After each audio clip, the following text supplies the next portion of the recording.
2006లో జడ్పీటీసీగా మొదలుపెట్టిన నేను 2023 లోపల తెలంగాణ రాష్ట్రానికి ముఖ్యమంత్రి అయినంటే మా సంకల్ప బలం గొప్పది. పేదవాళ్లకు సేవ చేయాలి, పేదవాళ్ల గుండెల్లో శాశ్వతంగా గుర్తింపు ఉండాలి అని సంకల్పించడం కాబట్టే ఇవాళ మీ ముందు నిలబడి మాట్లాడగలుగుతున్నా. ఉద్దండులైన నాయకులు వేదిక మీద ఉన్నా ఈరోజు దేవుడు కరుణించిండు, మీరు ఆశీర్వదించిండ్రు తెలంగాణ రాష్ట్రానికి ముఖ్యమంత్రి అయిన. ఇవాళ ప్రవేశపెట్టే పథకాలకు కూడా కొంతమంది పిల్లి శకునాలు బలుపుతున్నారు.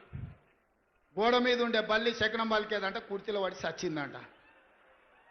ఇవాళ టీఆర్ఎస్ వాళ్ళ పరిస్థితి గట్లుంది, శకునం బలికే బల్లి కుర్చీలో పడి సచ్చిందని.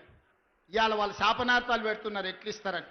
మాకు సంకల్ప బలం ఉన్నది, ఈ పథకాలను అమలు చేస్తాం. నేను ఈరోజు చెప్తున్నా, 3,10,00,000 మందికి ప్రతి వాడికి 6 కిలోలు సన్న బియ్యం ఇస్తాము. ఎన్ని వేల కోట్ల ఖర్చు అయినా పెడతాము. రైతు రుణమాఫీ చేస్తామన్నాము. 25,35,964 మందికి 20,617 కోట్ల రూపాయలు రైతు రుణమాఫీ మొదటి 10 నెలల్లోనే మేం చేసినాం. 10 ఏళ్లలో చంద్రశేఖరరావు పండ్లకి ఇచ్చుకుంటా 16,000 కోట్లు చేసాడు. నాకు నీకు పోలికేంది? నందికి పందికున్నంత తేడా ఉంది. నాతో పోల్చుకునేది ఏంది నువ్వు?